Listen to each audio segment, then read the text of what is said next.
നമസ്കാരം. Asianet cash back lucky draw കോൺടെസ്റ്റിന്റെ 7ാമത്തെ എപ്പിസോഡിലേക്ക് എല്ലാ പ്രിയപ്പെട്ട സബ്സ്ക്രൈബേഴ്സിനും നമ്മുടെ പ്രേക്ഷകർക്കും ഹൃദയം നിറഞ്ഞ സ്വാഗതം. അങ്ങനെ വിജയകരമായി 7ാമത്തെ എപ്പിസോഡിലേക്ക് നമ്മൾ എത്തിയിരിക്കുകയാണ്. ഏഷ്യാനെറ്റ് ഫൈബർ കണക്ഷൻ കഴിഞ്ഞ ഒരാഴ്ച നേടിയിട്ടുള്ള നമ്മുടെ സബ്സ്ക്രൈബേഴ്സിൽ നിന്നും ഭാഗ്യശാലികളെ 12 ഭാഗ്യശാലികളെ തിരഞ്ഞെടുക്കുന്ന ലക്കി ഡ്രോ കോൺടെസ്റ്റ് ആണ് ഏഷ്യാനെറ്റ് ക്യാഷ് ബാക്ക്. അപ്പോൾ കഴിഞ്ഞ 6 എപ്പിസോഡുകളിലായി നമ്മൾ ഒരുപാട് പേർക്ക് സമ്മാനം കൊടുത്തു. 100% ക്യാഷ് ബാക്ക് ഓൺ സബ്സ്ക്രിപ്ഷനാണ് വിന്നേഴ്സിന് സമ്മാനമായിട്ട് ലഭിക്കുന്നത്. അപ്പോൾ ഇന്നത്തെ എപ്പിസോഡിലും പതിവ് പോലെ നമ്മുടെ കേരളത്തിൽ അങ്ങോളം ഇങ്ങോളമുള്ള കഴിഞ്ഞ ഒരു ആഴ്ചത്തെ സബ്സ്ക്രൈബേഴ്സിൽ നിന്നും 12 ഭാഗ്യശാലികളെ 12 ക്ലസ്റ്ററുകളിൽ നിന്നായി നമ്മൾ തിരഞ്ഞെടുക്കാൻ പോവുകയാണ്. ഇന്നും പതിവ് പോലെ നമുക്കൊരു സ്പെഷ്യൽ ഗസ്റ്റ് ഉണ്ട്. കഴിഞ്ഞ നമ്മുടെ എല്ലാ എപ്പിസോഡുകളിലും നമ്മുടെ എസ്റ്റീംഡ് സബ്സ്ക്രൈബേഴ്സ് തന്നെയാണ് നമുക്ക് ഗസ്റ്റായിട്ട് വന്നിട്ടുള്ളത്. ഇന്നത്തെ എപ്പിസോഡിലും അത്തരത്തിൽ ഈ ലക്കി ഡ്രോയിലെ 12 ഭാഗ്യശാലികളെ കണ്ടെത്താൻ ഒരു സ്പെഷ്യൽ ഗസ്റ്റ് ഉണ്ട്. ഒരുപാട് വർഷമായി നമ്മുടെ ഏഷ്യാനെറ്റ് ഫാമിലിയുടെ ഒരു അംഗമായിട്ടുള്ള വ്യക്തിയാണ് അദ്ദേഹം. ഡോക്ടർ എച്ച് മജീദാണ്. കേരള യൂണിവേഴ്സിറ്റി ലൈബ്രറിയുടെ IT ഡിവിഷൻ്റെ ഹെഡായിരുന്നു. അപ്പോൾ ലൈബ്രറിയും ഇൻ്റർനെറ്റ് കണക്ഷനും ഒക്കെ വളരെ വളരെ ചേർന്ന് ബന്ധപ്പെട്ട് കിടക്കുന്നതാണ്. അപ്പോൾ ഒരുപാട് കാര്യങ്ങൾ സാറിൻ്റെ എക്സ്പീരിയൻസസ് ഒക്കെ നമുക്ക് ചോദിച്ചറിയാനുണ്ട്. ആ 12 ഭാഗ്യശാലികളെ കണ്ടെത്തുന്നതിനായി വളരെ സന്തോഷത്തോടെ നമുക്ക് ഡോക്ടർ എച്ച് മജീദ് സാറിനെ സ്വാഗതം ചെയ്യാം. നമസ്തേ സാർ. സർ, ഹൃദയം നിറഞ്ഞ സ്വാഗതം ഏഷ്യാനെറ്റ് ക്യാഷ് ബാക്കിൻ്റെ ഇന്നത്തെ എപ്പിസോഡിലേക്ക്. നമ്മുടെ എല്ലാ എപ്പിസോഡിലും ഈ 12 ക്ലസ്റ്ററിലെ 12 ഭാഗ്യശാലികളെയാണ് നമ്മൾ തിരഞ്ഞെടുക്കുന്നത്. അങ്ങനെ ഒരു സെലക്ഷൻ പ്രോസസ്സ് കഴിഞ്ഞ് ഡിക്ലറേഷൻ നടത്തുന്നത് ഒരുപാട് വർഷമായിട്ട് നമ്മളുമായിട്ടൊരു ആത്മബന്ധമുള്ള നമുക്ക് വളരെ പ്രിയപ്പെട്ട കുടുംബാംഗങ്ങൾ തന്നെയാണ്. അപ്പോൾ അങ്ങനെ ഒരു കുടുംബാംഗമായിട്ടാണ് സാറിനെ നമ്മൾ ഇവിടെ സ്വാഗതം ചെയ്യുന്നത്. അപ്പോൾ സാറിൻ്റെ ഒരുപാട് വർഷത്തെ എക്സ്പീരിയൻസ് കാര്യങ്ങളൊക്കെ എനിക്ക് ചോദിക്കാനുണ്ട്. ആദ്യം തന്നെ എനിക്ക് അറിയേണ്ടത് സാർ, ഇപ്പം ഈ ഇൻ്റർനെറ്റ് എന്ന് പറയുന്നത് ഇപ്പം എനിക്ക് തോന്നുന്നു എൻ്റെ ഒരു ജനറേഷനിലൊക്കെ ഉള്ളതിൽ നിന്ന് വ്യത്യസ്തമായിരിക്കും അതിന് മുമ്പിലത്തെ ഒരു ജനറേഷനെ സംബന്ധിച്ച് ലൈബ്രറി എക്സ്പീരിയൻസ് എസ്പെഷ്യലി. അപ്പോൾ സാറ് 2002 മുതൽ നമ്മുടെ ഏഷ്യാനെറ്റിൻ്റെ ഫൈബർ യൂസ് ചെയ്യുന്ന അതിൻ്റെ അനുഭവസ്ഥനാണ്. അതിൻ്റെ എല്ലാ മെറിറ്റ്സും ലിമിറ്റേഷൻസ് ഉണ്ടായിട്ടുണ്ടെങ്കിൽ നമുക്ക് അറിയില്ല, ഇല്ല എന്നുള്ളതാണ് സോഫാർ അറിയുന്നത്. അപ്പോൾ അതെല്ലാം അറിയുന്ന ഒരു അനുഭവസ്ഥനാണ്. അപ്പോൾ ആ ഒരു ജേർണി, ഈ ഇൻ്റർനെറ്റ് വരുന്നതിന് മുമ്പുള്ള ലൈബ്രറിയും വന്നതിന് ശേഷമുള്ള ലൈബ്രറിയും തമ്മിലുള്ളൊരു ഡിഫറൻസ്. ഇൻ്റർനെറ്റ് വരുന്നതിന് മുമ്പുള്ള ലൈബ്രറി എന്ന് പറയുമ്പോൾ അത് 1962 മുതൽ ഒരു ഫുൾ ഫ്ലഡ്ജഡ് ലൈബ്രറി ആയിരുന്നു Kerala university library. Internet university library വരുന്നത് 1996കളിലാണ്. അതിൻ്റെ ഒരു ആവശ്യകത ഉണ്ടായത് 1990കളിൽ നടന്ന ഇൻഫർമേഷൻ എക്സ്പ്ലനേഷൻ, ആ ഒരു എക്സ്പ്ലോഷൻ കാരണമാണ് ഇൻ്റർനെറ്റിൻ്റെ ഒരു ആവശ്യകത നമ്മുടെ ലൈബ്രറിയിൽ വേണ്ടി വന്നത്. അന്ന് നമുക്ക് കിട്ടുമായിരുന്ന ഒരേ ഒരു ഇൻ്റർനെറ്റ് സേവനം എന്ന് പറയുന്നത് ഡയലപ്പ് കണക്ഷനാണ്. ഡയലപ്പ് കണക്ഷൻ ഒരുപക്ഷെ അറിയാമായിരിക്കും. ഒരു കമ്പ്യൂട്ടർ ചെറിയ പ്രോഗ്രാം വെച്ചിട്ട് ഒരു ടെലിഫോണിനെ ഡയൽ ചെയ്ത് കണക്ട് ചെയ്ത് ഒരു ISP ആയിട്ട് കണക്ട് ചെയ്യും. അതിന് വേണ്ടതെന്ന് പറഞ്ഞാൽ ഒരു ISDN കണക്ഷനുള്ള ഒരു ടെലിഫോൺ, ഒരു ഡെഡിക്കേറ്റഡ് ടെലിഫോൺ തന്നെ വേണ്ടിയിരുന്നു. അതുവഴി നമ്മൾ നെറ്റിലോട്ട് കണക്ട് ചെയ്യുമായിരുന്നു. ഇതിന് പലപ്പോഴും ചെറിയ പ്രശ്നങ്ങൾ ഉണ്ടാവാറുണ്ട്. പലപ്പോഴും കണക്ടിവിറ്റി കിട്ടാൻ പ്രയാസമുണ്ടാവും. പലപ്പോഴും കണക്ടിവിറ്റി കിട്ടിയാൽ തന്നെയും അത് കട്ടായി പോകാറുണ്ട്. ഇടിമിന്നലും മാത്രവുമല്ല, ഈ കണക്ഷൻ ഇടയ്ക്കിടയ്ക്ക് ബ്രേക്ക് ആയി പോകും. പിന്നെ അതിൻ്റെ സ്പീഡെന്ന് പറഞ്ഞാൽ ഇപ്പം കേൾക്കുന്നൊരു ചിരിക്കും, 6 kbps മാത്രമായിരുന്നു അന്നത്തെ സ്പീഡ്. ഇന്നിപ്പം Gbps ഒക്കെ പറയുന്ന സമയത്ത് നമ്മൾ kbps എന്ന കണക്ക് പറഞ്ഞാൽ ഇന്നത്തെ തലമുറ ചിലപ്പോൾ ചിരിക്കുമായിരിക്കും. അങ്ങനെയാണ് കേരള സർവകലാശാല ലൈബ്രറിയിൽ ഇൻ്റർനെറ്റ് വരുന്നത്. ആ ഇൻ്റർനെറ്റ് കണക്ഷൻ 2000 വരെയും ഞങ്ങൾ നിങ്ങളത് അഡ്ജസ്റ്റ് ചെയ്ത് കൊണ്ടുപോയി എന്ന് വേണം പറയാൻ. 2000-ലായപ്പോഴേക്കും ലോകത്തിൽ ഇൻ്റർനെറ്റ് റെവല്യൂഷൻ തന്നെ ഉണ്ടായി. ആ സമയത്ത് ലോകത്തുള്ള സർവകലാശാല ലൈബ്രറികളും എഡ്യൂക്കേഷൻ റിസർച്ച് ഇൻസ്റ്റിറ്റ്യൂഷനുകളും എല്ലാം ഇൻഫർമേഷൻ ഷെയർ ചെയ്യുന്നത് ഓൺലൈനായിരുന്നു. അപ്പം കേരള യൂണിവേഴ്സിറ്റിയും ഒപ്പം തന്നെ ഇന്ത്യയിലെ മറ്റ് യൂണിവേഴ്സിറ്റികളിലും ഇതിനോടിലോട്ട് ഒരു കാൽച്ചുവട് വെച്ചു. അപ്പോൾ അന്ന് നമുക്കൊന്നുണ്ടായിരുന്ന ഒരു മാർഗമെന്ന് പറയുന്നത് ഗവൺമെൻറ് അല്ലെങ്കിൽ കേന്ദ്ര സർക്കാർ നിശ്ചയിക്കുന്ന ഒരു സേവനദാതാവിനെ നമ്മൾ ഈ പണി ഏൽപ്പിക്കുക എന്നുള്ളതേ ഉള്ളൂ. അങ്ങനെയാണ് ഞങ്ങൾ government of India, ministry of IT and ഇലക്ട്രോണിക്സിൻ്റെ കീഴിൽ വരുന്ന എയർനെറ്റുമായിട്ട് ഞങ്ങളൊരു MOU സൈൻ ചെയ്തു. അതായത് കേരള യൂണിവേഴ്സിറ്റിയുടെ കാര്യവട്ടം ക്യാമ്പസിലും പാളയം ക്യാമ്പസിലും ഇൻ്റർനെറ്റ് സർവീസ് കൊടുക്കാൻ വേണ്ടിയിട്ടുള്ള ഒരു MOU സൈൻ ചെയ്തു. അതനുസരിച്ചുള്ള പ്രാഥമിക വർക്കുകളും നടന്നു, ഒരു ഡിഷൊക്കെ സ്ഥാപിച്ചു. പക്ഷേ അത് ഒരു ഫീസിബിലിറ്റി സ്റ്റഡി നടത്തിയപ്പോൾ അതിന് നമ്മൾ ഉദ്ദേശിക്കുന്ന ഒരു ഇൻ്റർനെറ്റ് വേഗം കൈവരിക്കാൻ സാധ്യമല്ല എന്ന് തോന്നിയത് കൊണ്ട് നമ്മൾ ആ എയർനെറ്റ് കണക്ഷൻ്റെ ആ ഒരു വർക്ക് അവിടെ നിർത്തിയിട്ട് നമ്മളൊരു നല്ല ഒരു ISP ഞങ്ങൾ അന്വേഷിച്ചു. അപ്പോഴാണ് നമ്മുടെ തലസ്ഥാനത്തുണ്ടായിരുന്നതിൽ ഏറ്റവും ബെറ്ററായിട്ട് അന്ന് നമുക്ക് തോന്നിയ ഏഷ്യാനെറ്റുമായിട്ട് ബന്ധപ്പെടുന്നതും അന്ന് പല റൗണ്ട് ഡിസ്കഷൻസ് നിങ്ങളുടെ ഏഷ്യാനെറ്റിൻ്റെ ടോപ്പ് ഒഫീഷ്യൽസുമായിട്ട് നടത്തുകയുണ്ടായി. അങ്ങനെ 2002 ഞങ്ങൾ ഏഷ്യാനെറ്റിലോട്ട് മാറി. അന്നത്തെ സ്പീഡെന്ന് പറയുന്ന ആദ്യത്തെ കണക്ഷൻ 6 Abps ആയിരുന്നു. അത് ഏകദേശം അന്നത്തെ സബ്സ്ക്രിപ്ഷൻ കോസ്റ്റ് എനിക്ക് ഓർമ്മയുണ്ട്, ഏകദേശം 27,000 രൂപയായിരുന്നു അന്ന് 2002 അതിൻ്റെ സബ്സ്ക്രിപ്ഷൻ കോസ്റ്റ്.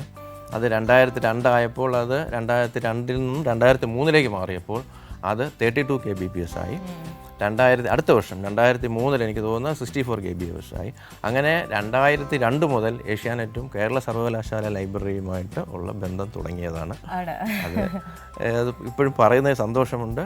അത് ആ ഒരു കണക്ഷനായിരുന്നു കേരള സർവകലാശാല ലൈബ്രറിയുടെ എല്ലാ നെറ്റ്വർക്കിൻ്റെയും ബാക്ക് ബോണായിട്ട് വർക്ക് ചെയ്തത്. കാരണം നമ്മളെ സർവകലാശാല ലൈബ്രറികൾ ഇൻ്റർനെറ്റ് പ്രസൻസ് കാണിക്കുന്ന ഒരു സമയമാണ്. അപ്പോൾ നമ്മൾ കേരള യൂണിവേഴ്സിറ്റി ലൈബ്രറി എന്ന് പറയുന്നതിനോടൊപ്പം തന്നെ ആ ഒരു IP അഡ്രസ്സാണ് ഞങ്ങളെ കേരള യൂണിവേഴ്സിറ്റി ലൈബ്രറിയിൽ നിന്നാണ് ഈ ആക്സസ് ചോദിക്കുന്നത് എന്ന് കാണിക്കുന്നത് ഈ IP അഡ്രസ്സാണ്. അപ്പോൾ നമുക്ക് സന്തോഷമുണ്ട്. ആ ഒരു IP അഡ്രസ്സ് ഒരുപാട് വർഷം ഞങ്ങളത് ആ IP അഡ്രസ്സ് കേരള സർവകലാശാല ലൈബ്രറിയെ പ്രതിനിധീകരിച്ചു എന്ന് പറയുന്നത് സന്തോഷമുണ്ട്. ഓക്കെ, അപ്പോൾ സാർ ഇനിയും കുറേ കാര്യങ്ങൾ എനിക്ക് ചോദിച്ചറിയാനുണ്ട്. പക്ഷേ നമ്മുടെ പ്രേക്ഷകര്, നമ്മുടെ സബ്സ്ക്രൈബേഴ്സ് കഴിഞ്ഞ ഒരാഴ്ച പുതിയ കണക്ഷൻ എടുത്ത സബ്സ്ക്രൈബേഴ്സ് ഇങ്ങനെ കാത്തിരിക്കുകയാണ്, ഇവരിൽ ആരാണ് ഭാഗ്യശാലി എന്നുള്ളത് അറിയാൻ. അപ്പൊ നമുക്ക് ആദ്യത്തെ ഒരു 4 ക്ലസ്റ്റേഴ്സിലെ ഭാഗ്യശാലികൾ എന്ന് നോക്കാം. സർ, ആകെ 12 ക്ലസ്റ്റേഴ്സ് ആണ് ഉള്ളത്. അപ്പൊ 12 ക്ലസ്റ്റേഴ്സിനെ നമ്മൾ 3ആയിട്ട് ഡിവൈഡ് ചെയ്ത് ആദ്യം ഓരോ 4 ക്ലസ്റ്റേഴ്സ് ബാച്ച് ആക്കി നമുക്ക് ഭാഗ്യശാലികളെ കണ്ടെത്താം. അപ്പൊ ആദ്യം സർ നമുക്ക് തലസ്ഥാനത്ത് നിന്ന് തുടങ്ങാം അല്ലേ? തിരുവനന്തപുരം, കേരള യൂണിവേഴ്സിറ്റിയുടെ ആസ്ഥാനവും തിരുവനന്തപുരം. അപ്പോൾ ഇവിടുന്ന് തന്നെ നമുക്ക് തുടങ്ങാം. അപ്പോൾ ട്രിവാൻഡ്രം 2 ക്ലസ്റ്റേഴ്സ് ആയിട്ട് ഡിവൈഡ് ചെയ്തിട്ടുണ്ട്, ട്രിവാൻഡ്രം 1 and 2. അപ്പോൾ നമ്മൾ ഫസ്റ്റ് കണ്ടെത്താൻ പോകുന്നത് ട്രിവാൻഡ്രം ഫസ്റ്റ് ക്ലസ്റ്ററിലെ കഴിഞ്ഞ ആഴ്ചത്തെ നമ്മുടെ പുതിയ സബ്സ്ക്രൈബേഴ്സിൽ നിന്ന് 100% ക്യാഷ് ബാക്ക് ലഭിക്കുന്ന ഭാഗ്യശാലി കണ്ടെത്തിയല്ലോ സർ? ഞാൻ ക്ലിക്ക് ചെയ്യട്ടെ? യെസ്, നമ്മുടെ കളർ ഡിസ്ക് സ്പിൻ ചെയ്യുന്നുണ്ട്. 100% cash back on internet subscription, fibre subscription goes to Rahul R. അഭിനന്ദനങ്ങൾ.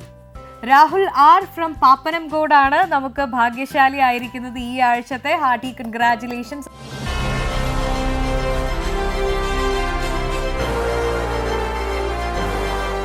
സർ, അപ്പം നമ്മുടെ സെക്കൻഡ് ക്ലസ്റ്റർ ട്രിവാൻഡ്രം 2 ആണ്. തിരുവനന്തപുരത്തെ നമ്മൾ 2 ക്ലസ്റ്റേഴ്സ് ആയിട്ട് ഡിവൈഡ് ചെയ്തിട്ടുണ്ട്. അപ്പോൾ സെക്കൻഡ് ക്ലസ്റ്ററായ ട്രിവാൻഡ്രം 2-ൽ നിന്ന് നമുക്ക് ഭാഗ്യശാലിയെ കഴിഞ്ഞ ഒരാഴ്ച കണക്ഷൻ എടുത്ത ഒരുപാട് പുതിയ സബ്സ്ക്രൈബേഴ്സ് വന്നിട്ടുണ്ട്. അതിൽ 100% cash back goes to Vishnu Gopal GS Attingal. Hearty congratulations. Vishnu Gopal GS from Attingal ആണ്.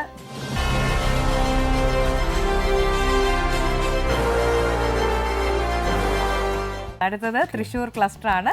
യെസ്, തൃശ്ശൂർ ക്ലസ്റ്ററിലെ പുതിയ സബ്സ്ക്രൈബേഴ്സിൽ ഒരു ഭാഗ്യശാലി ഇതാ വന്നുകൊണ്ടിരിക്കുകയാണ്, വന്നു കഴിഞ്ഞു. യെസ്, തൃശ്ശൂർ നോർത്തിൽ നിന്നുള്ള ജിതിനം. Congratulations, hearty congratulations.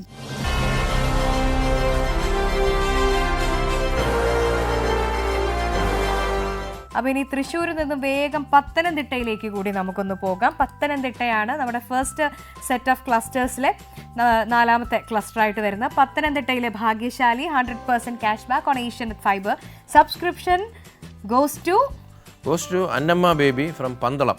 Congratulations Annamma Baby. Hearty congratulations.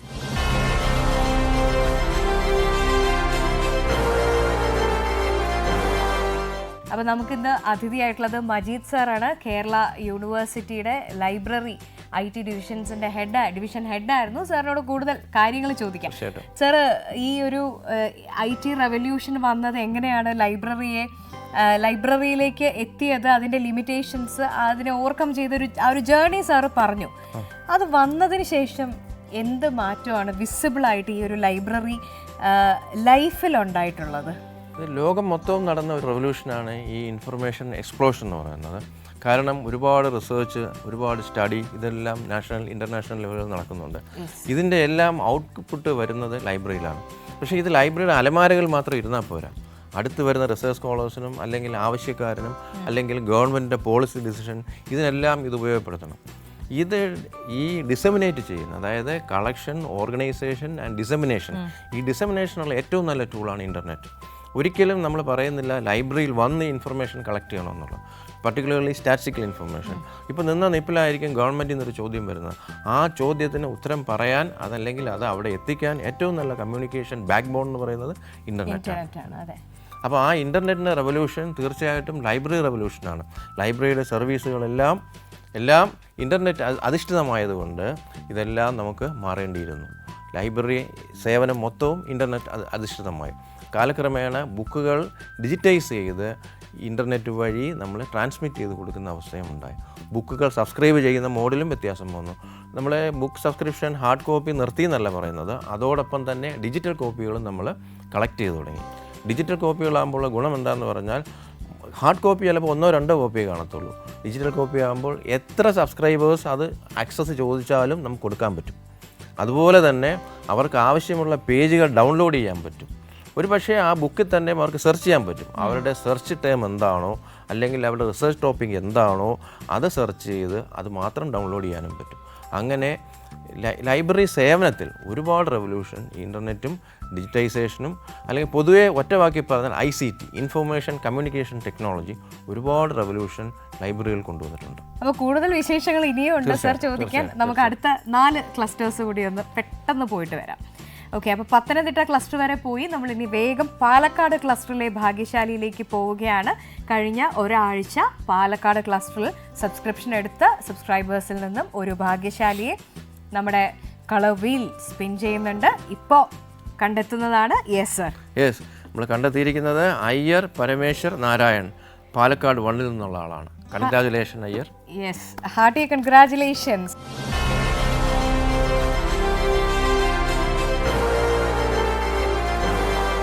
അപ്പോൾ വേഗം നമുക്ക് അടുത്ത് നമ്മുടെ ഭാഗ്യശാലി കോട്ടയത്തേക്കാണ് കേട്ടോ. അക്ഷരനഗരിയിലെ കോട്ടയത്ത് ഭാഗ്യശാലിയിലേക്ക് നമുക്ക് പോകാം. കളർ ഡിസ്ക് ഇതാ സ്പിൻ ചെയ്യുന്നുണ്ട്.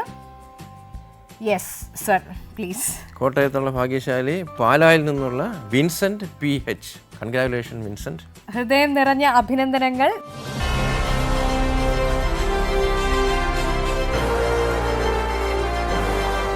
നമ്മൾ തിരുവനന്തപുരത്ത് നിന്ന് തൃശ്ശൂരും പത്തനംതിട്ടയും പാലക്കാടും ഒക്കെ പോയിട്ട് തിരിച്ച് കൊല്ലത്തേക്ക് വരികയാണ്. കൊല്ലത്തെ ഭാഗ്യശാലി ഇതാ വന്നുകൊണ്ടിരിക്കുന്നു.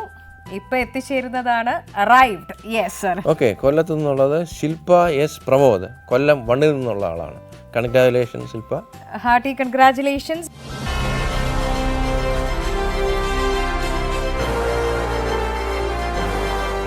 ഇനി കൊല്ലത്ത് നിന്നും വേഗം കണ്ണൂർ കൂടി പോകാം നമുക്ക്. കണ്ണൂർ ക്ലസ്റ്ററിലെ നമ്മുടെ ഭാഗ്യശാലി ആരാണ് എന്നുള്ളത് നമുക്ക് നോക്കാം. കഴിഞ്ഞ ഒരാഴ്ചത്തെ സബ്സ്ക്രൈബേഴ്സിൽ നിന്നുമാണ് കണ്ണൂർ ക്ലസ്റ്റർ എത്തിക്കഴിഞ്ഞു സർ. മുഹമ്മദ് റഫീഖ് ചെമ്പിലാലി, തലശ്ശേരിയിൽ നിന്നുള്ള ആളാണ്. കൺഗ്രാജുലേഷൻസ്. Hearty congratulations.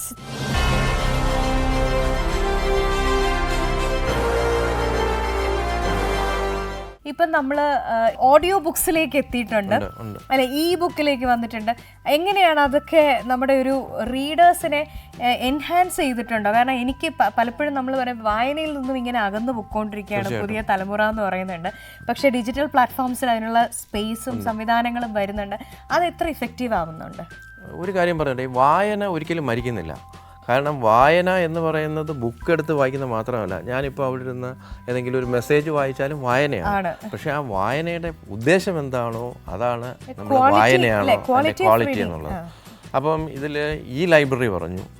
ലൈബ്രറി എന്ന് പറയുന്നത് ഈ സാധാരണ കൺവെൻഷണൽ ലൈബ്രറിയെ ഡിജിറ്റൈസ് ചെയ്ത് ഒരു സെറ്റപ്പാണ് ലൈബ്രറി എന്ന് പറയുന്നത്. ബുക്സ് അല്ലെങ്കിൽ ഓഡിയോ ബുക്സ് എന്ന് പറയുന്നൊരു കൺസെപ്റ്റ് പറഞ്ഞു. അത് ശരിക്കും പറഞ്ഞാൽ നമ്മൾ വിഷ്വലി ചലഞ്ചഡ് ആയിട്ടുള്ള ആളുകളെ സഹായിക്കാൻ വേണ്ടിയിട്ടാണ് ഈ ഓഡിയോ ബുക്സ് അല്ലെങ്കിൽ MP3 ബുക്സ് എന്നൊക്കെ പറയുന്നത്. കാരണം അവരുടെ വായിക്കാനുള്ള പരിമിതികളെ ഓവർകം ചെയ്യാൻ വേണ്ടിയിട്ട് നമ്മൾ ഈ ബുക്കിനെ സോഫ്റ്റ്വെയർ ഉപയോഗിച്ച് ഓട്ടോമാറ്റിക്കായിട്ട് വായിച്ച് സ്റ്റോർ ചെയ്ത് അത് MP3 ആയിട്ട് ഫോമാറ്റ് കൺവേർട്ട് ചെയ്ത് അവരുടെ ചെവികളിൽ എത്തിക്കുന്ന കൺസെപ്റ്റാണ് ഓഡിയോ ബുക്സ്. കേരള സർവകലാശാല ലൈബ്രറിയിൽ ഇതിനു വേണ്ടി ഒരു ലാബ് തന്നെയുണ്ട്. ഒരു ലൈബ്രറിയിൽ വരുന്ന ഈ പരിമിതിയുള്ള ഒരു ഉപഭോക്താവിനെ അവർ ആവശ്യമുള്ള ബുക്ക് എടുക്കുന്നതിനും ഞങ്ങൾ സഹായിക്കുന്നുണ്ട്. ആ ബുക്ക് എടുത്ത ലാബിൽ കൊണ്ടുവന്ന് അവർ കേൾക്കുന്ന രീതിയിൽ വരെ എത്തിക്കാനുള്ള സേവനവും സർവകലാശാല ലൈബ്രറി ചെയ്യുന്നുണ്ട്. സർ, ഒരു ഡൗട്ട് കൂടി. അതായത് ഈ വളരെ പഴയ പുസ്തകങ്ങൾ, ഇപ്പോൾ തിരുവിതാംകൂർ ശാസനം എന്നൊക്കെ പറയുന്ന പോലെ അത്രയും പഴക്കമുള്ള പുസ്തകങ്ങളൊക്കെ ഈ രീതിയിൽ ഡിജിറ്റൽ ഫോമാറ്റിലേക്ക് ആക്കാൻ പറ്റിയിട്ടുണ്ടോ? തീർച്ചയായിട്ടും അതിന് നാഷണൽ ലെവലിലും സ്റ്റേറ്റ് ലെവലിലും ഒരുപാട് ഗ്രാൻഡ് നമുക്ക് കിട്ടുന്നുണ്ട്. ഇപ്പം കേരള സ്റ്റഡീസ് എന്ന് പറയുന്ന ഒരു വിഭാഗം കേരള സർവകലാശാല ലൈബ്രറിയിലുണ്ട്.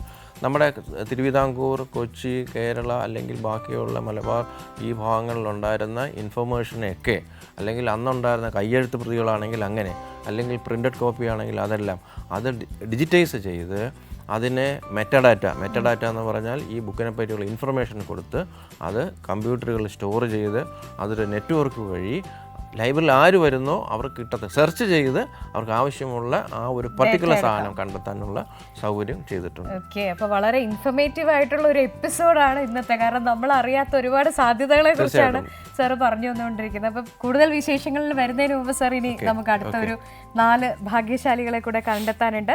അപ്പോൾ ഇനി നമ്മൾ വേഗം കൊച്ചിയിലേക്കാണ് പോകുന്നത്. അപ്പോൾ ഫസ്റ്റ് കൊച്ചിൻ സെക്കൻഡ് ക്ലസ്റ്ററിലേക്ക് നമുക്ക് പോകാം. യെസ്, അപ്പോൾ ലോഡായിട്ടുണ്ട്. കൊച്ചിൻ സെക്കൻഡ് ക്ലസ്റ്ററിലെ കഴിഞ്ഞ ആഴ്ചത്തെ പുതിയ സബ്സ്ക്രൈബേഴ്സ് എല്ലാവരും ഈ ഡിസ്കിന് പിന്നിൽ അണിനിരന്നിട്ടുണ്ട്. നമുക്കൊരു ഭാഗ്യശാലിയെ കണ്ടെത്താം. കളർ ഡിസ്ക് സ്പിൻ ചെയ്യുന്നുണ്ട്.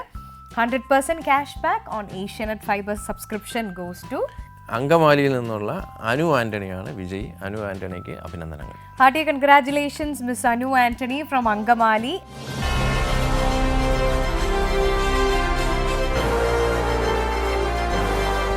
കൊച്ചിൻ ഫസ്റ്റ് ക്ലസ്റ്ററിലേക്കാണ് പോകുന്നത്. കൊച്ചിൻ ഫസ്റ്റ് ക്ലസ്റ്ററിൽ ഒരുപാട് പുതിയ സബ്സ്ക്രൈബേഴ്സ് ഉണ്ട് കേട്ടോ. നിങ്ങൾക്ക് കാണാം, ഒരുപാട് പുതിയ ലൈൻസ്, കളർ ലൈൻസ്, വളരെ നാരോ ലൈൻസ് ഒരുപാടെണ്ണം ഉണ്ട്. അപ്പോൾ ഒരുപാട് പുതിയ സബ്സ്ക്രൈബേഴ്സ് കഴിഞ്ഞ ഒരാഴ്ച കൊച്ചിൻ ഫസ്റ്റ് ക്ലസ്റ്ററിൽ വന്നിട്ടുണ്ട്. കൊച്ചിൻ ഫസ്റ്റ് ക്ലസ്റ്ററിൽ നിന്നും നമ്മുടെ winner has arrived. Yes, okay, Alice Joseph from Mulanthuruthy. ഹൃദയം നിറഞ്ഞ അഭിനന്ദനങ്ങൾ.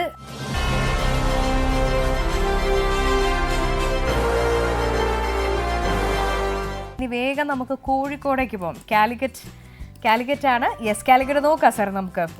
യെസ്, കാലിക്കറ്റ് ക്ലസ്റ്ററിലെ ഈ ആഴ്ചത്തെ ഭാഗ്യശാലി, നമ്മുടെ സെക്കൻഡ് ലാസ്റ്റ് എപ്പിസോഡിലെ ഭാഗ്യശാലി സജിന പി ഫ്രം ബേപ്പൂർ. സജിന, അഭിനന്ദനങ്ങൾ. ഹൃദയം നിറഞ്ഞ അഭിനന്ദനങ്ങൾ.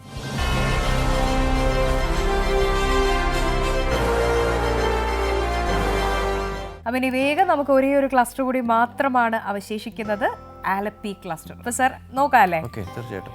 ആലപ്പി ക്ലസ്റ്ററിലെ ഭാഗ്യശാലി 100% cash back on Asianet fibre subscription ലഭിച്ചിരിക്കുന്നത് ആലപ്പുഴയിൽ നിന്ന് തന്നെയുള്ള രജിമോൾ കെ. കൺഗ്രാറ്റുലേഷൻസ് രജിമോൾ. ഹൃദയം നിറഞ്ഞ അഭിനന്ദനങ്ങൾ.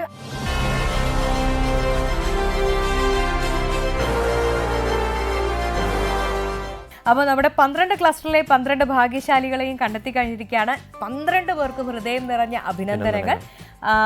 12 പേരെ അഭിനന്ദിക്കുന്നതിനോടൊപ്പം കഴിഞ്ഞ ഒരാഴ്ച നമ്മുടെ ഈ ഏഷ്യാനെറ്റ് ഫൈബർ കുടുംബത്തിൻ്റെ ഭാഗമായി വന്ന എല്ലാവർക്കും ഹൃദയം നിറഞ്ഞ നന്ദി രേഖപ്പെടുത്തുകയാണ്. കാരണം നമ്മുടെ 30 ഇയേഴ്സിൽ അധികമായിട്ടുള്ള 31th ഇയറിലേക്കുള്ള ജേർണി നമ്മൾ വിജയകരമായി നടത്തിക്കൊണ്ടിരിക്കുമ്പോൾ കൂടുതൽ കൂടുതൽ കൂടുതൽ ആളുകൾ ചേരുന്ന ഒരു വലിയ കുടുംബമായിട്ട് ഇതിങ്ങനെ സക്സസ്ഫുള്ളായിട്ട് പോകുന്ന നിങ്ങളുടെയൊക്കെ വിശ്വാസവും പിന്തുണയും ഒക്കെ കൊണ്ടാണ്. അപ്പോൾ എല്ലാവർക്കും ഹൃദയം നിറഞ്ഞ നന്ദി. നമുക്ക് സാറിനോട് 1-2 കാര്യം കൂടി ചോദിച്ചിട്ട് ഇന്നത്തെ എപ്പിസോഡ് വൈൻഡപ്പ് ചെയ്യാം. സാർ, ഈ 2024 എത്തി നിൽക്കുമ്പോൾ ഒരുപാട് ചേഞ്ചസിലൂടെ വന്നിട്ടുണ്ട്. സാറ് പറഞ്ഞ 6 kbps നിന്ന് നമ്മൾ 100 Gbps എത്തിയിട്ടുണ്ട്. അപ്പോൾ ആ ഒരു ജേർണിയെ കുറിച്ച് കൂടി ഒന്ന് പറഞ്ഞ് നമുക്ക് നിർത്താം. പരിമിതികൾ ഒരുപാടുണ്ടായിരുന്നു തുടക്കകാലങ്ങൾ. കാരണം 6 Mbps വെറും ടെസ്റ്റ് മാത്രമേ പോവുള്ളൂ. ഇന്നിപ്പോൾ 100 Gbps എന്ന് പറയുന്നത് നിങ്ങളുടെ ക്യാമ്പസിൻ്റെ മൊത്തം ബാക്ക് ബോണാണ്. ക്യാമ്പസിൽ നിന്ന് പോകുന്ന വീഡിയോസ് വരെയും, അതായത് അധ്യാപകർ പഠിപ്പിക്കുന്ന വീഡിയോസ് വരെയും ഇപ്പോൾ നമ്മൾ അപ്ലോഡ് ചെയ്യുന്നുണ്ട്. കാരണം ഒരു പക്ഷേ ക്ലാസ് മിസ്സാവുന്നവർക്കോ അല്ലെങ്കിൽ അടുത്ത വർഷം വരുന്ന സ്റ്റുഡൻസിനോ ഉപയോഗിക്കത്തക്ക രീതിയിൽ വീഡിയോ ലൈബ്രറി വരെയും നമ്മൾ ഉപയോഗിക്കുന്നുണ്ട്.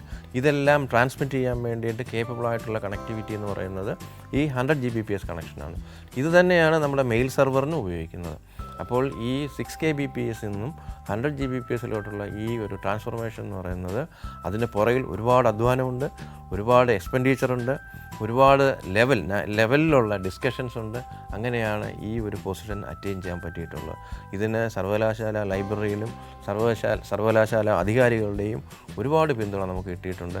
തീർച്ചയായിട്ടും നാക് പോലുള്ള ഏജൻസികളുടെ അക്രഡിറ്റേഷനും ഇത് നമ്മളെ യൂണിവേഴ്സിറ്റികളെ സഹായിച്ചിട്ടുണ്ട്.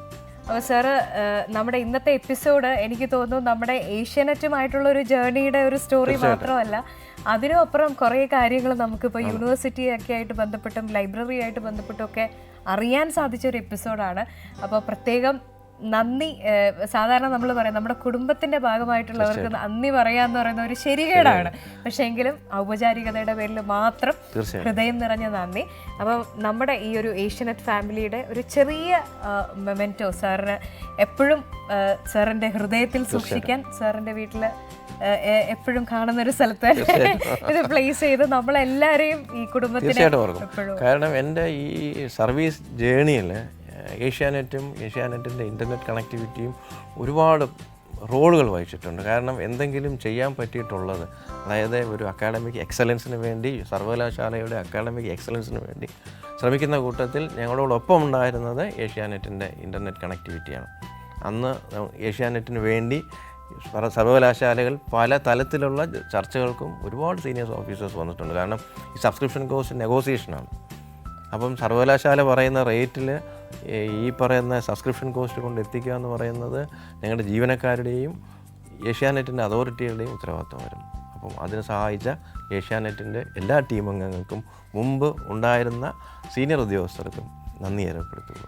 നമസ്കാരം. സാറിനെ പോലെ ഉള്ള 1000 പേരുടെ വിശ്വാസവും സ്നേഹവും നിരന്തരമായിട്ടുള്ള പിന്തുണയാണ് നമ്മളെ ഈ 30ാമത്തെ വർഷവും ഇങ്ങനെ നിലനിർത്തുന്നത്. അപ്പോൾ അതിന് ഹൃദയം നിറഞ്ഞ ഒരു സ്നേഹം രേഖപ്പെടുത്തിക്കൊണ്ട് thank you sir. Thank you four.